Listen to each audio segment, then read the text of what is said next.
വിദ്യാഭ്യാസവുമായിട്ട് ബന്ധപ്പെട്ടുള്ള നിരവധിയായിട്ടുള്ള ചർച്ചകൾ ഇന്ന് നമ്മുടെ സമൂഹത്തിൽ നടന്നുകൊണ്ടിരിക്കുകയാണ്. കേരളത്തിലെ വിദ്യാഭ്യാസ മേഖലയെ സംബന്ധിച്ചും വിശേഷിച്ചും ഉന്നത വിദ്യാഭ്യാസത്തെ സംബന്ധിച്ചും മറ്റ് ഇന്ത്യൻ സംസ്ഥാനങ്ങളുമായി തട്ടിച്ചുകൊണ്ടുള്ള താരതമ്യപ്പെടുത്തിക്കൊണ്ടുള്ള പഠനങ്ങളും വിദേശ സർവകലാശാലകളുമായി താരതമ്യം ചെയ്തുകൊണ്ടുള്ള പഠനങ്ങളൊക്കെ കാലാകാലങ്ങളിലായി നടന്നു വരികയാണ്. അതിൽ പ്രധാനമായിട്ടും കേരളത്തിൽ നിന്ന് പഠനാവശ്യങ്ങൾക്കും ജോലി ആവശ്യങ്ങൾക്കുമായി വിദേശ രാജ്യങ്ങളിലേക്ക്, പ്രധാനമായിട്ടും യൂറോപ്യൻ രാജ്യങ്ങളിലേക്ക് കുടിയേറി പാർക്കുന്ന, അതല്ലെങ്കിൽ ജോലി ആവശ്യങ്ങൾക്ക് വേണ്ടി മൈഗ്രേറ്റ് ചെയ്യുന്ന ചെറുപ്പക്കാരുടെ എണ്ണം വർദ്ധിച്ചു വരുന്നു എന്നുള്ള വലിയ ആശങ്ക മാധ്യമങ്ങളും സമൂഹ മാധ്യമങ്ങളും ഒക്കെ പങ്കുവച്ചുകൊണ്ടിരിക്കുകയാണ്. അതിൽ ചൂണ്ടിക്കാണിക്കുന്ന ഒരു കാര്യം, നമ്മുടെ രാജ്യത്ത് ഏറ്റവും കൂടുതൽ അത്തരത്തിലുള്ള കുടിയേറ്റം നടക്കുന്നത്, അല്ലെങ്കിൽ ജോലി അന്വേഷിച്ചും പഠനാവശ്യങ്ങൾക്കും വേണ്ടി അത്തരത്തിൽ മറ്റു രാജ്യങ്ങളിലേക്ക്, വിദേശ രാജ്യങ്ങളിലേക്ക് പോകുന്ന ആളുകളുടെ എണ്ണം ഏറ്റവും കൂടുതൽ കേരളത്തിലാണ്. കേരളത്തിലെ ചെറുപ്പക്കാരാകെ അത്തരത്തിൽ വിദേശ രാജ്യങ്ങളിലേക്ക് പോകുന്നു എന്നുള്ളതാണ്. പക്ഷെ യഥാർത്ഥത്തിൽ അത് വസ്തുതയ്ക്ക് നിരക്കാത്ത ഒരു പ്രചരണമാണ്. വിദേശ രാജ്യങ്ങളിലേക്ക് അത്തരത്തിൽ പഠനാവശ്യങ്ങൾക്കും ജോലി ആവശ്യങ്ങൾക്കുമായി പോകുന്ന വിദ്യാർത്ഥികളുടെയോ ചെറുപ്പക്കാരുടെയോ എണ്ണം എടുത്ത് പരിശോധിക്കുമ്പോൾ ഇതിൽ ജനസംഖ്യാനുപാതികമായിട്ടുള്ള ഒരു പ്രാതിനിധ്യം മാത്രമാണ് കേരളത്തിൽ നിന്നുള്ളത്. അതിലും ഉയർന്ന അളവിൽ നമ്മുടെ രാജ്യത്തെ മറ്റ് സംസ്ഥാനങ്ങളിൽ നിന്ന് ഇത്തരം കുടിയേറ്റം നടക്കുന്നുണ്ട് എന്നുള്ളതാണ് വസ്തുത. പക്ഷേ കേരളത്തിലെ മാധ്യമങ്ങളും ചില പ്രത്യേക താല്പര്യങ്ങളെ മുൻനിർത്തിക്കൊണ്ട് കേരളത്തിലെ ചെറുപ്പക്കാരാണ് ഇത്തരത്തിൽ ഏറ്റവും കൂടുതൽ അങ്ങനെ വിദേശ രാജ്യങ്ങളിലേക്ക് കുടിയേറുന്നത് എന്നുള്ളൊരു ധാരണ നമ്മുടെ സമൂഹത്തിൽ പരത്താനുള്ള ഒരു ശ്രമം ഉൾപ്പെടെ നടക്കുന്നുണ്ട്. ഇതിന്റെ പിന്നിൽ സാമൂഹികവും സാമ്പത്തികവുമായിട്ടുള്ള നിരവധി കാര്യങ്ങളെ നമുക്ക് ചൂണ്ടിക്കാണിക്കാൻ വേണ്ടി കഴിയും.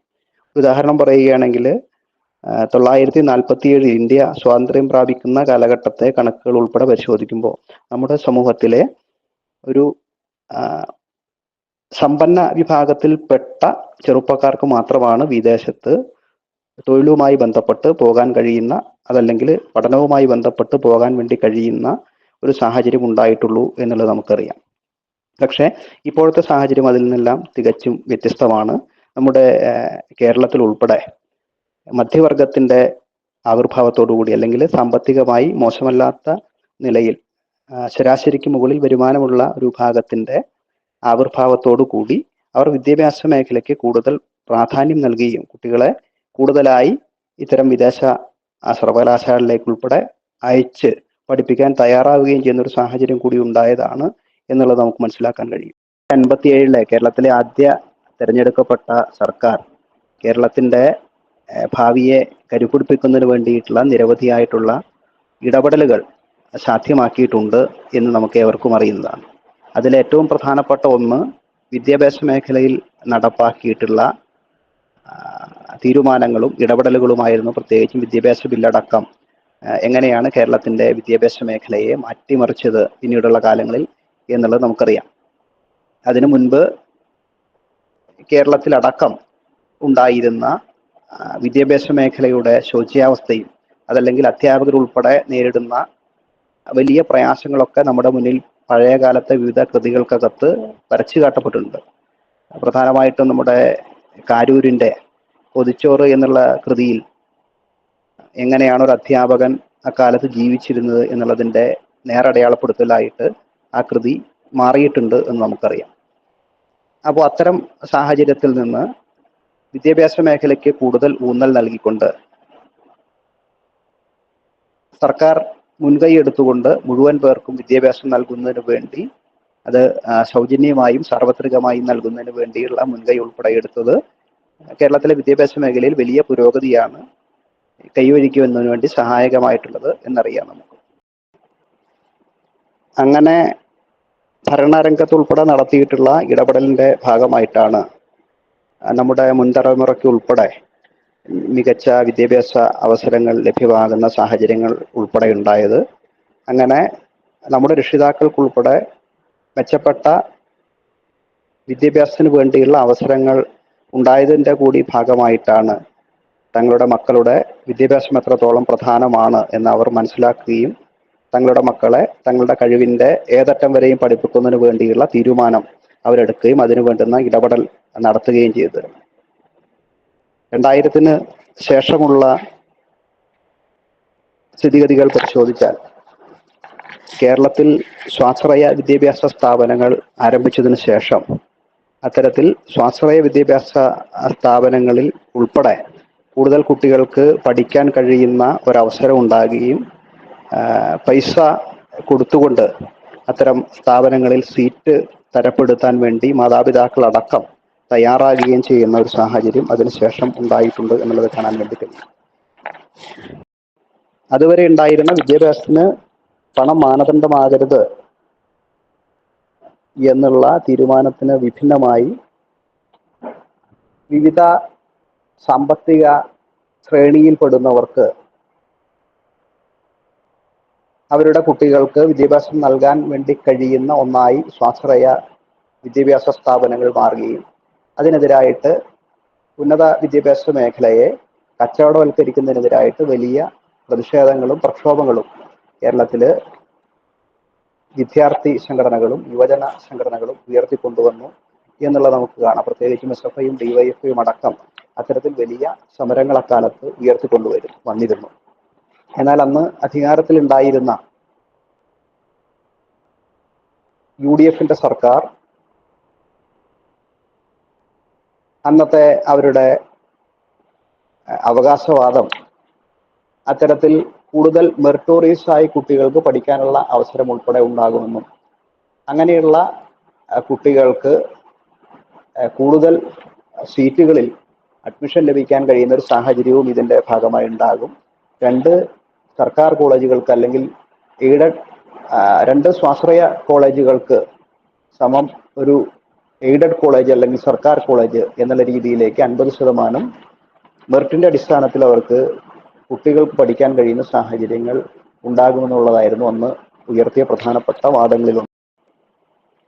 എന്നാൽ അത്തരം സ്ഥാപനങ്ങൾ എങ്ങനെയാണ് കേരളത്തിന്റെ ഉന്നത വിദ്യാഭ്യാസ മേഖലയെ മാറ്റി തീർത്തത് എന്നുള്ളത് പിന്നീടുള്ള വർഷങ്ങളിൽ നമ്മൾ നേരിട്ട് ബോധ്യപ്പെട്ടതാണ്.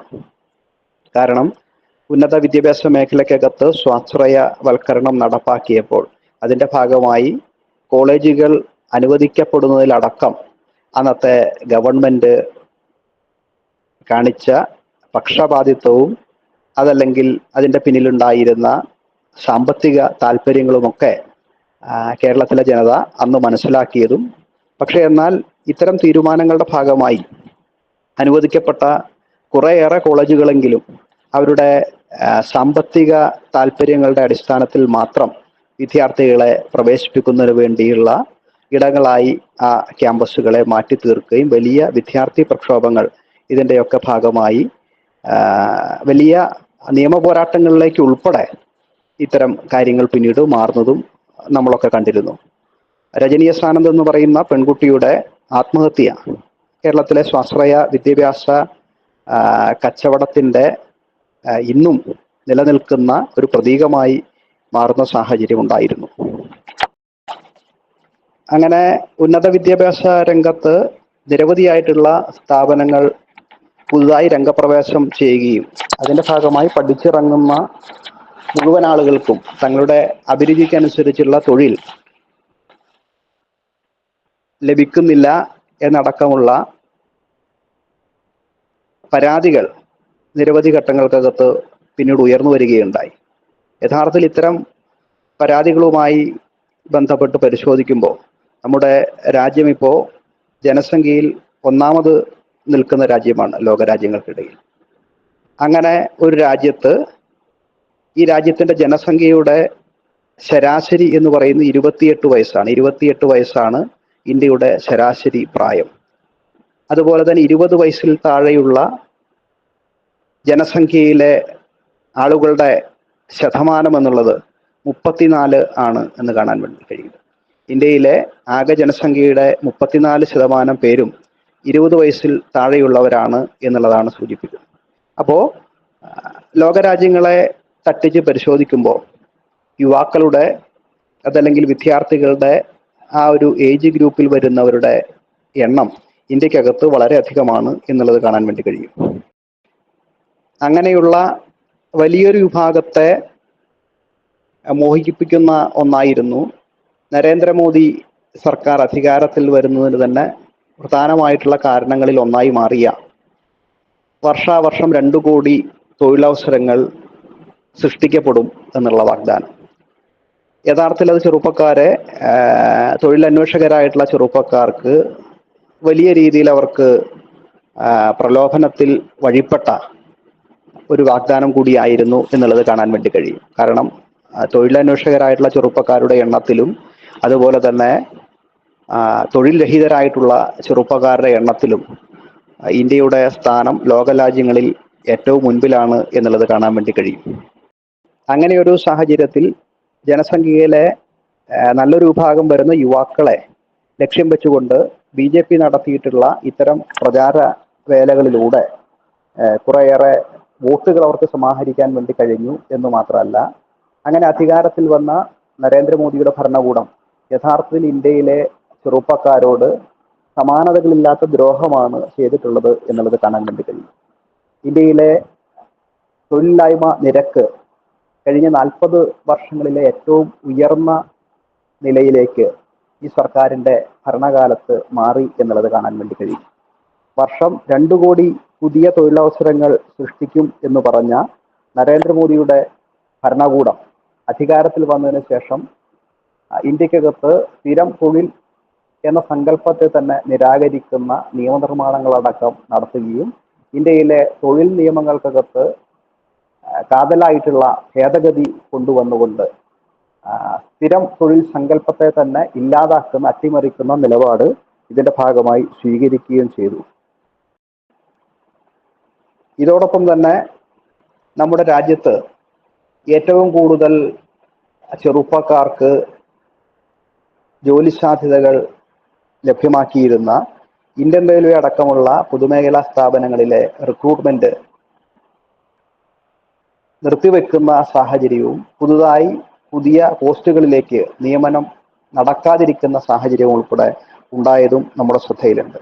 പഴയ കാലത്ത് റെയിൽവേ റിക്രൂട്ട്മെന്റ് ബോർഡ് ഉൾപ്പെടെ നടത്തിയിരുന്ന പരീക്ഷകൾ, അതിൽ തയ്യാറെടുത്ത് പരീക്ഷയിൽ പങ്കെടുക്കുന്നതിന് വേണ്ടി നമ്മുടെ നാട്ടിൻ പ്രദേശത്തടക്കം നിരവധിയായിട്ടുള്ള ചെറുപ്പക്കാർ ഉണ്ടായിരുന്നുവെങ്കിൽ ഇപ്പോൾ അത്തരം പരീക്ഷ എഴുതുന്ന, അതല്ലെങ്കിൽ അത്തരം പരീക്ഷകൾക്ക് വേണ്ടി തയ്യാറെടുക്കുന്ന ഒരാളെ പോലും നമ്മുടെ നാട്ടിലെങ്ങും കാണാൻ വേണ്ടി കഴിയുന്നില്ല. ഇതേ സ്ഥിതി തന്നെ സ്റ്റാഫ് സെലക്ഷൻ കമ്മീഷന്റെ പരീക്ഷയുമായിട്ട് ബന്ധപ്പെട്ട് മാറുകയാണ്. ഇത്തരം UPSCയും സ്റ്റാഫ് സെലക്ഷൻ കമ്മീഷനും റെയിൽവേ റിക്രൂട്ട്മെന്റ് ബോർഡ് അടക്കം വരുന്ന പൊതുമേഖലാ സ്ഥാപനങ്ങളിലേക്ക് ഉദ്യോഗാർത്ഥികളെ റിക്രൂട്ട് ചെയ്യേണ്ടുന്ന ഏജൻസികളെ അടക്കം നോക്കുകുത്തികളായി മാറ്റിക്കൊണ്ട് പൊതുമേഖലാ സ്ഥാപനങ്ങളെ ആകെ സ്വകാര്യവൽക്കരിക്കുന്നതിന് വേണ്ടിയുള്ള ഇടപെടലുമായിട്ടാണ് ഇന്ന് നരേന്ദ്രമോദിയുടെ ഭരണകൂടം മുന്നോട്ട് പോകുന്നത് എന്നുള്ളത് കാണാം.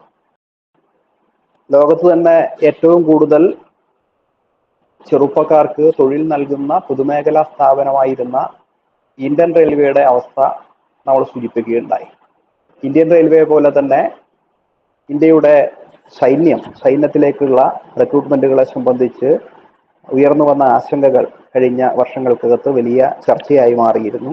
അഗ്നിവീറുമാരെ നിയമിച്ചുകൊണ്ട് സൈന്യത്തിനകത്തുൾപ്പെടെ കരാർവൽക്കരണം നടത്തുകയും അങ്ങനെ വളരെ ചെറുപ്പത്തിൽ തന്നെ സൈനിക സേവനത്തിലേക്ക് എത്തപ്പെടുന്ന ചെറുപ്പക്കാർ 5 വർഷങ്ങൾക്ക് ശേഷം അവർ അതിന് യോഗ്യരല്ല എന്ന് പറഞ്ഞ് അതിൽ നല്ലൊരു ഭാഗത്തെയും തിരിച്ചയക്കപ്പെടുന്ന ഒരു സാഹചര്യം ഉണ്ടാകുമ്പോൾ ആ ചെറുപ്പക്കാരുടെ ഭാവിയെ സംബന്ധിച്ചും ആ ചെറുപ്പക്കാർ ഈ ആയുധ പരിശീലനം അടക്കം ലഭിച്ച ചെറുപ്പക്കാർ സമൂഹത്തിനകത്ത് എങ്ങനെ പിന്നീട് ഇടപെടും എന്നതിനെ സംബന്ധിച്ചുമുള്ള ആശങ്കകളൊക്കെ പിൽക്കാലത്ത് ഉയർന്നു വരികയും ചെയ്തു എന്നുള്ളത് നമ്മൾ കണ്ടു.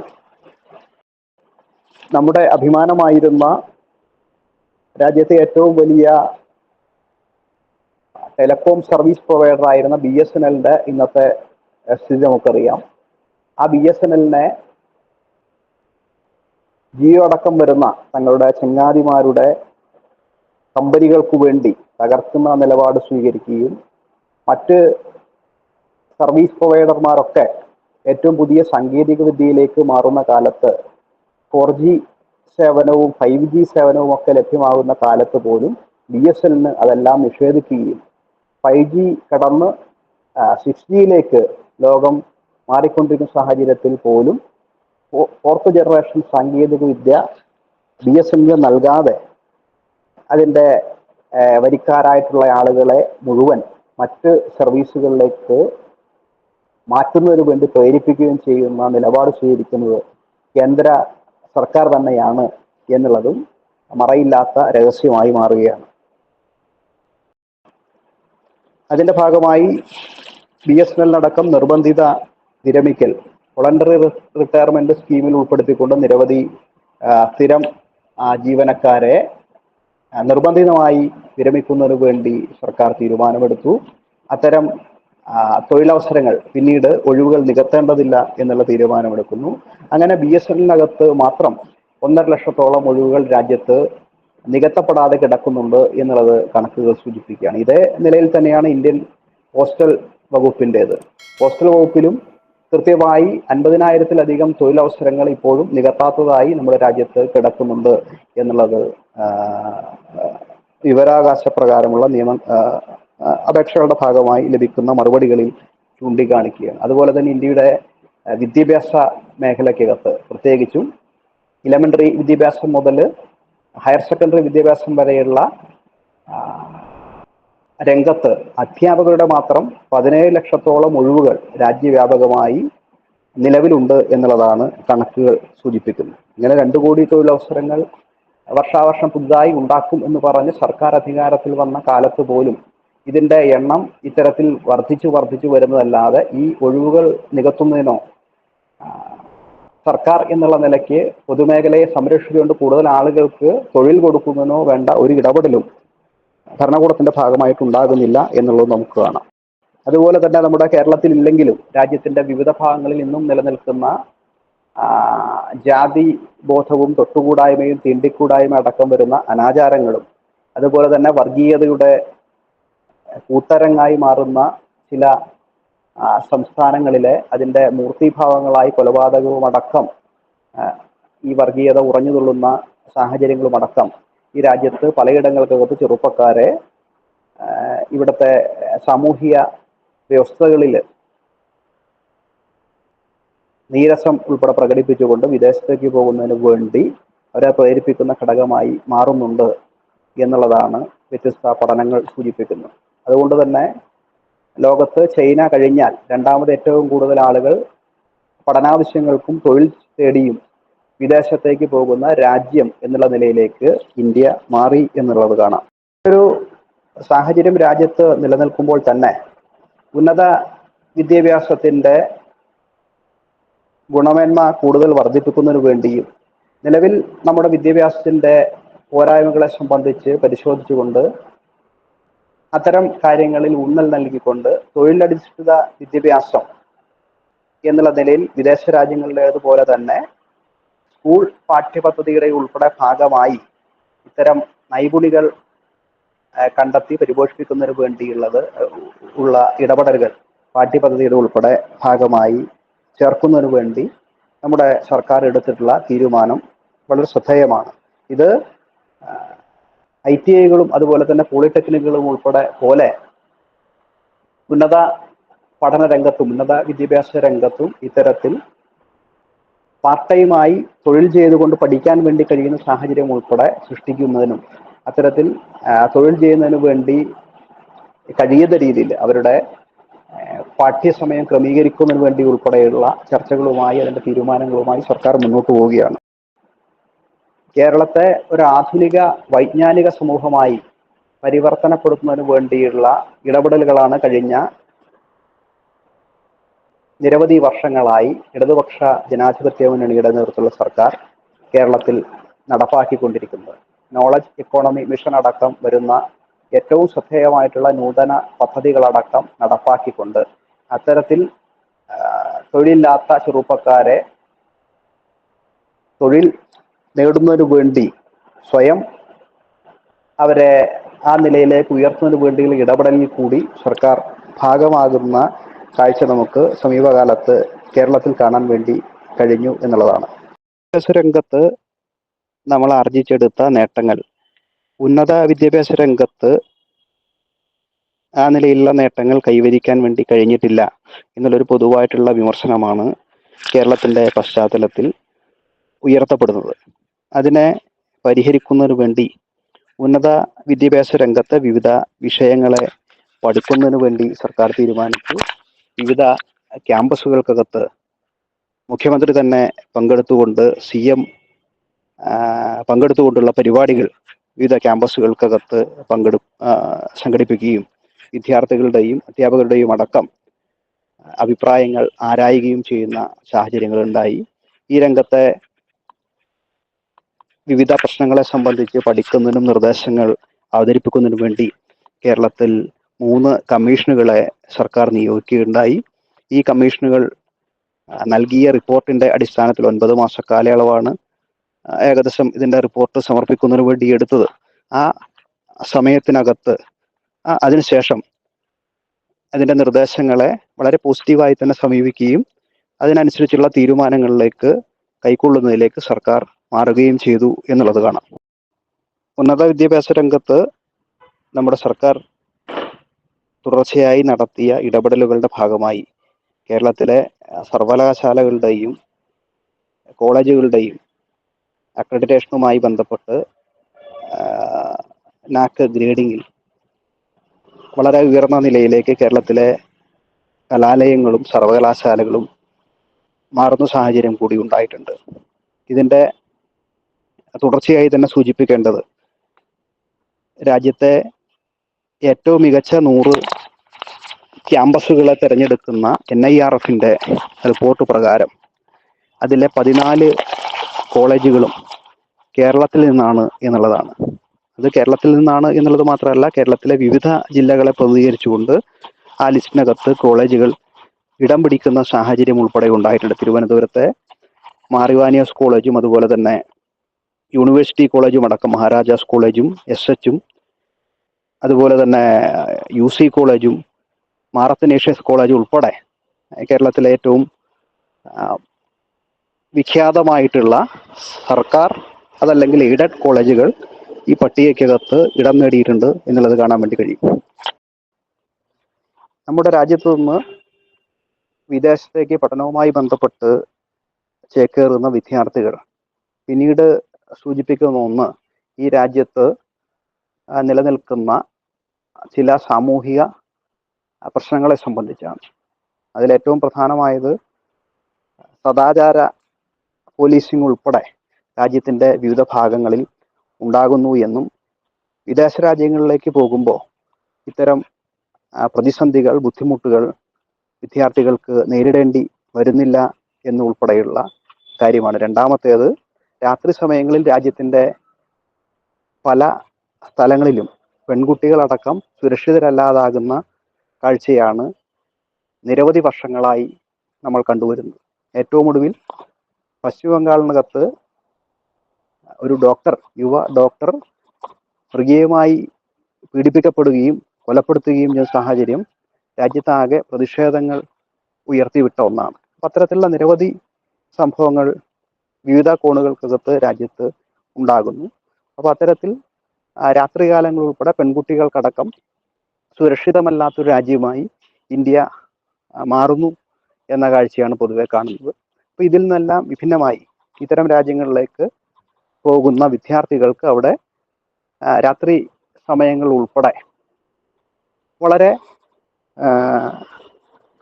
സുരക്ഷിതമായി യാത്ര ചെയ്യുന്നതിനും ജീവിക്കുന്നതിനും കഴിഞ്ഞൊരു സാഹചര്യമുണ്ട് എന്നുള്ളതാണ് പൊതുവെ അവർ പങ്കുവെക്കുന്ന മറ്റൊരു പ്രധാനപ്പെട്ട കാര്യം. കേരളത്തിൽ ഇത്തരത്തിൽ കേരള സർക്കാരിൻ്റെ പുതിയ തീരുമാനമനുസരിച്ച് നമ്മുടെ പ്രധാനപ്പെട്ട സർവകലാശാലകൾക്കകത്ത് വിദ്യാർത്ഥികളുടെ ഗവേഷണ പ്രവർത്തനങ്ങളടക്കം സഹായകരമായിട്ടുള്ള രീതിയിൽ 24 മണിക്കൂറും പ്രവർത്തിക്കുന്ന ലൈബ്രറികളും അതുപോലെ തന്നെ ലബോറട്ടറികളും ഉണ്ടാകണം എന്നുള്ള തീരുമാനം എടുക്കുകയും അത് നടപ്പിലാക്കുകയും ചെയ്തിട്ടുണ്ട്. അതുപോലെ തന്നെ ക്യാമ്പസിനകത്ത് ഹോസ്റ്റലിനകത്ത് അത്തരത്തിലുള്ള നിയന്ത്രണങ്ങളില്ലാതെ ഇത്തരം പഠന പ്രവർത്തനങ്ങൾക്ക് നേതൃത്വം നൽകാൻ വേണ്ടി അല്ലെങ്കിൽ ഇടപെടാൻ വേണ്ടി കഴിയുന്ന രീതിയിലേക്ക് മാറ്റങ്ങൾ കൊണ്ടുവരണം എന്നുള്ളത് ഇതുമായി ബന്ധപ്പെട്ട് തീരുമാനം എടുക്കുന്ന സാഹചര്യം ഉണ്ടായി. ഉന്നത വിദ്യാഭ്യാസ കേന്ദ്രങ്ങളുടെ ഭൗതിക സാഹചര്യങ്ങൾ മെച്ചപ്പെടുത്തുന്നതിന് വേണ്ടി വലിയ തുക തന്നെ സർക്കാർ മാറ്റിവെക്കുന്ന സാഹചര്യം ഉണ്ടായി. ITIകളും പോളിടെക്നിക്കുകളും എഞ്ചിനീയറിംഗ് കോളേജുകളും അതുപോലെ തന്നെ ആർട്സ് ആൻഡ് സയൻസ് കോളേജുകളുടെയും ഭൗതിക സാഹചര്യം മെച്ചപ്പെടുത്തുന്നതിന് വേണ്ടി വലിയൊരു തുക തന്നെ സർക്കാർ ഇതുമായി, അതുപോലെ തന്നെ കാലാനുസൃതമായി വിവിധ കോഴ്സുകളുടെ ഉന്നത വിദ്യാഭ്യാസ മേഖലയിലെ വിവിധ കോഴ്സുകളുടെ സിലബസുകൾ പരിഷ്കരിക്കുന്നതിനും അതുപോലെ തന്നെ കേരളത്തിലെ കോളേജുകളെ കോൺസ്റ്റിറ്റ്യൂവന്റ് കോളേജുകളായി ഉയർത്തുന്നതിന് ഉയർന്ന അക്കാദമിക നിലവാരം ഉറപ്പുവരുത്തുന്ന ഗവേഷക സഹായക കേന്ദ്രങ്ങളായി മാറുന്ന കോൺസ്റ്റിറ്റ്യൂവന്റ് കോളേജുകളായി സംസ്ഥാനത്തെ കോളേജുകളെ ഉയർത്തുന്നതിന് വേണ്ടിയുള്ള തീരുമാനങ്ങളടക്കം അതിലടക്കം ഊന്നൽ നൽകിക്കൊണ്ടാണ് സർക്കാർ പുതിയ ഇടപെടലുകൾ ഇത്തരത്തിൽ നടത്തിക്കൊണ്ടിരിക്കുന്നത്. അതോടൊപ്പം തന്നെ ഈ വർഷത്തോടെ നമ്മുടെ കേരളത്തിൽ നടപ്പാക്കിയിട്ടുള്ള 4 വർഷ ഡിഗ്രി കോഴ്സ് അതിൻ്റെ പുതിയ ഒരു രീതിയിലേക്ക് മാറുമ്പോൾ വിദ്യാർത്ഥി സമൂഹത്തിനും രക്ഷിതാക്കൾക്കും ഉൾപ്പെടെയുള്ള ആശങ്കയടക്കം ദൂരീകരിക്കുന്നതിന് വേണ്ടി ലോക വിദ്യാഭ്യാസ മേഖലയിൽ വന്നിട്ടുള്ള മാറ്റത്തിനനുസൃതമായി 3 വർഷ ബിരുദമെന്നുള്ള രീതി മാറി 4 വർഷ ബിരുദ രീതിയിലേക്ക് ലോകം തന്നെ മാറുന്ന സാഹചര്യത്തിൽ അതിൻ്റെ ഒപ്പം തന്നെ കേരളവും മാറുന്നതിനു വേണ്ടി നമ്മുടെ സംസ്ഥാനത്ത് തൊഴിൽ കൂടി കരിക്കുലത്തിന്റെ ഭാഗമായി തൊഴിലധിഷ്ഠിത വിദ്യാഭ്യാസം എന്നുള്ള രീതിയിലേക്ക് ഉൾപ്പെടുത്തിക്കൊണ്ട് അത്തരത്തിൽ കൂടിയ ഒരു മാറ്റം പുതിയ കാലത്തിനനുസൃതമായി ഉന്നത വിദ്യാഭ്യാസ മേഖലയിൽ കൊണ്ടുവന്നിട്ടുണ്ട്. വിദ്യാഭ്യാസ മേഖലയിൽ വിദ്യാർത്ഥികളുടെ നൈപുണ്യ വികസനത്തിനു വേണ്ടി പ്രത്യേകമായിട്ടുള്ള ഇടപെടൽ നടത്തുന്നതിനു വേണ്ടി സർക്കാർ സന്നദ്ധമായിരിക്കുന്നു. അത്തരത്തിൽ ക്യാമ്പസുകളുമായിട്ട് ബന്ധപ്പെട്ടുകൊണ്ട് വിദ്യാർത്ഥികൾക്ക് പഠനത്തോടൊപ്പം തന്നെ സംരംഭകത്വ താല്പര്യമുള്ള വിദ്യാർത്ഥികൾക്ക് ആ മേഖലയിലേക്ക് തിരിയുന്നതിനടക്കം സ്റ്റാർട്ടപ്പുകളടക്കം ആരംഭിക്കുന്നതിന് വേണ്ടിയുള്ള സഹായങ്ങൾ നൽകിക്കൊണ്ടും ഇൻക്യുബേഷൻ സെന്ററുകളായി അവർക്ക് ആവശ്യമായിട്ടുള്ള സഹായങ്ങൾ നൽകിക്കൊണ്ടും അത്തരം ഇടപെടൽ കൂടി സർക്കാരിൻ്റെ ഭാഗത്തു നിന്നുണ്ടാകുന്നു. ഇതിനു വേണ്ടി വിവിധ പദ്ധതികൾക്ക് വേണ്ടി സർക്കാർ വലിയൊരു തുകയടക്കം മാറ്റിവെക്കുന്നു എന്നുള്ളത് കൂടി വളരെ ശ്രദ്ധേയമാണ്. ഇത്തരം ശ്രദ്ധേയമായിട്ടുള്ള ഇടപെടലുകളിലൂടെ കേരളത്തിനകത്ത് ഉന്നത വിദ്യാഭ്യാസ മേഖലയിൽ വലിയൊരു പരിഷ്കാരം സമീപഭാവിയിൽ തന്നെ കൊണ്ടുവരാനും അതിൻ്റെ ഭാഗമായി വിദേശ വിദ്യാഭ്യാസവുമായി ബന്ധപ്പെട്ടുകൊണ്ട് ഉയർന്നു വന്നിട്ടുള്ള വിമർശനങ്ങളെ അത് പരിഹരിക്കുന്നതിന് വേണ്ടിയുള്ള ഇടപെടൽ കൂടി സർക്കാരിൻ്റെ ഭാഗത്തുനിന്ന് ഉണ്ടാകുകയാണ്. ഏതായാലും ഏറ്റവും ശ്രദ്ധേയമായിട്ടുള്ളൊരു കാര്യം നമ്മുടെ കേരളത്തിൽ ചെറുപ്പക്കാരാകെ കേരളത്തിൽ നിന്ന് കൊഴിഞ്ഞു പോവുകയാണ്, കേരളത്തിൽ ബ്രെയിൻ ഡ്രെയിൻ സംഭവിക്കുകയാണ് എന്നൊക്കെ ആശങ്കപ്പെടുന്ന അതല്ലെങ്കിൽ നമ്മളെ വ്യാകുലപ്പെടുത്തുന്ന വാർത്തകൾ നിർമ്മിക്കുന്ന മാധ്യമങ്ങൾക്ക് പോലും റിപ്പോർട്ട് ചെയ്യേണ്ടി വന്ന ഏറ്റവും പ്രധാനപ്പെട്ട കാര്യങ്ങളിലൊന്ന് ഏറ്റവും ഒടുവിലായി കൊച്ചിയിൽ ആരംഭിച്ച IBMുമായി ബന്ധപ്പെട്ടുള്ള വാർത്തയായിരുന്നു. കൊച്ചിയിൽ ആരംഭിച്ച IBMന്റെ പ്രവർത്തനോദ്ഘാടന വേദിയിൽ തന്നെയാണ് IBM India senior vice president ആയിട്ടുള്ള ദിനേശ് നിർമ്മൽ പ്രഖ്യാപിച്ചത് എന്ന് ഈ കൊച്ചിയിലെ കേന്ദ്രം നഷ്ടത്തിലേക്ക് പോകുന്നു, അന്ന് ഈ കേന്ദ്രം അടച്ചുപൂട്ടും. ഒരു സംരംഭത്തിന്റെ ഉദ്ഘാടന വേദിയിൽ തന്നെ അടച്ചുപൂട്ടുന്നതിനെ പറ്റിയാണ് അന്ന് ഈ സ്ഥാപനത്തിന്റെ ഇന്ത്യയിലെ സീനിയർ വൈസ് പ്രസിഡന്റ് പ്രതിപാദിക്കുകയുണ്ടായി. നമ്മളൊക്കെ വളരെ ആശങ്കയോട് കൂടിയാണ് അദ്ദേഹത്തിന്റെ പ്രഭാഷണം കേട്ടതെങ്കിലും പിന്നീട് അദ്ദേഹത്തിന് തന്നെ തിരുത്തി പറയേണ്ടതായിട്ട് വന്നു. IBMന്റെ ഇന്ത്യയിലെ ആർട്ടിഫിഷ്യൽ ഇന്റലിജൻസ് മേഖലയിൽ പ്രവർത്തിക്കുന്ന കേന്ദ്രങ്ങളിൽ ഏറ്റവും മികച്ച കേന്ദ്രമായി കൊച്ചിയിലെ കേന്ദ്രം മാറി എന്നുള്ളത് മാത്രമല്ല, സ്വാഭാവികമായിട്ടും കൊച്ചിയിൽ ബാംഗ്ലൂരും അതുപോലെ തന്നെ ഹൈദരാബാദും അടക്കം വിവിധ ജീവനക്കാർക്ക്, നമ്മുടെ കേരളത്തിൽ നിന്നുൾപ്പെടെ പോകുന്ന ജീവനക്കാർക്ക് കൊടുക്കുന്ന വേതനം അവർ കേരളത്തിൽ കൊച്ചിയിൽ കൊടുക്കാൻ വേണ്ടി തയ്യാറായപ്പോൾ അവരെല്ലാം തിരിച്ച് സന്തോഷപൂർവ്വം കൊച്ചിയിലേക്ക് ഷിഫ്റ്റ് ചെയ്യുന്നു. കേരളത്തിലേക്ക് റിവേഴ്സ് മൈഗ്രേഷൻ അടക്കം സംഭവിക്കുന്നു. ഇത് വിവിധ രാജ്യങ്ങളിലടക്കം ഇത്തരത്തിൽ റിക്രൂട്ട് ചെയ്യപ്പെടുന്ന ആളുകളിലേക്ക് ഈ ഒരു തീരുമാനത്തിന്റെ ഭാഗമായി ആ പാക്കേജുകൾ ഇവിടെ കൊടുക്കാൻ വേണ്ടി അവർ തീരുമാനിക്കുമ്പോൾ അവരടക്കം തിരിച്ച് ഇന്ത്യയിലേക്ക്, കേരളത്തിലേക്ക് വരും എന്നുള്ളത് തന്നെയാണ് സൂചിപ്പിക്കുന്നത്. അങ്ങനെ റിവേഴ്സ് മൈഗ്രേഷനുമായിട്ട് ബന്ധപ്പെട്ട് വളരെ ശ്രദ്ധേയമായിട്ടുള്ള ഒരു പ്രസ്താവന കൂടി അതിനുശേഷം ഈ കേരളത്തിലെ, കൊച്ചിയിലെ പ്രവർത്തനങ്ങളുടെ അനുഭവങ്ങളുടെ പശ്ചാത്തലത്തിൽ അദ്ദേഹം പങ്കുവച്ചു. അതൊക്കെ വളരെ ശ്രദ്ധേയമായിട്ടുള്ള ഒന്നാണെങ്കിൽ കൂടി നമ്മുടെ മാധ്യമങ്ങളൊന്നും അതിന് കാര്യമായിട്ടുള്ള ഒരു ഗൗരവം കൊടുത്തുകൊണ്ട് റിപ്പോർട്ട് ചെയ്യുന്ന ഒരു സാഹചര്യം കൂടി ഉണ്ടായില്ല എന്നുള്ളതും വേദനാജനകമാണ്. ഒന്നാം പിണറായി സർക്കാരിൻ്റെയും രണ്ടാം പിണറായി സർക്കാരിൻ്റെയും ഉന്നത വിദ്യാഭ്യാസ മേഖലയെ സംബന്ധിച്ചിട്ടുള്ള നോക്കിക്കാണലുകളും ഉന്നത വിദ്യാഭ്യാസ മേഖലയിൽ നടത്തേണ്ടുന്ന മാറ്റങ്ങളെ സംബന്ധിച്ചും പ്രവർത്തനങ്ങളെ സംബന്ധിച്ചും നടത്തിയിട്ടുള്ള ഇടപെടലുകളും വളരെ ശ്രദ്ധേയമായി മാറിയിട്ടുണ്ട്. തീർച്ചയായും ഇന്ന് നമ്മളുടെ നാടിനകത്ത് വിമർശന രൂപത്തിൽ ഉന്നയിക്കപ്പെടുന്ന പല കുറവുകളും അത് ഉൾക്കൊണ്ടുകൊണ്ട്, അത് ചൂണ്ടിക്കാണിച്ചുകൊണ്ട് അതിനെ പരിഹരിക്കുന്ന രീതിയിലുള്ള മാറ്റം കേരളത്തിന്റെ ഉന്നത വിദ്യാഭ്യാസ മേഖലയിൽ ഉണ്ടാകും. അതിനു വേണ്ടിയിട്ടുള്ള പ്രവർത്തനങ്ങളുമായിട്ട് സർക്കാർ മുന്നോട്ട് പോവുകയാണ്. തീർച്ചയായിട്ടും തൊഴിൽ നൈപുണ്യ കേന്ദ്രങ്ങളായിട്ട് ഉൾപ്പെടെ ഉന്നത വിദ്യാഭ്യാസ കേന്ദ്രങ്ങളെ മാറ്റുകയും കൂടുതൽ തൊഴിൽ അനുബന്ധ പഠനങ്ങളിലേക്ക് വിദ്യാർത്ഥികളെ തിരിച്ചുവിടുകയും കൂടി ചെയ്യുന്നത് അത്തരത്തിൽ കൂടുതൽ ആളുകൾക്ക് തൊഴിൽ നൽകാൻ, വിദ്യാർത്ഥികൾ പഠന പൂർത്തീകരണത്തിന് ശേഷം തൊഴിൽ നൽകാൻ സഹായകരമായിട്ടുള്ള ഒന്നായിട്ട് മാറും.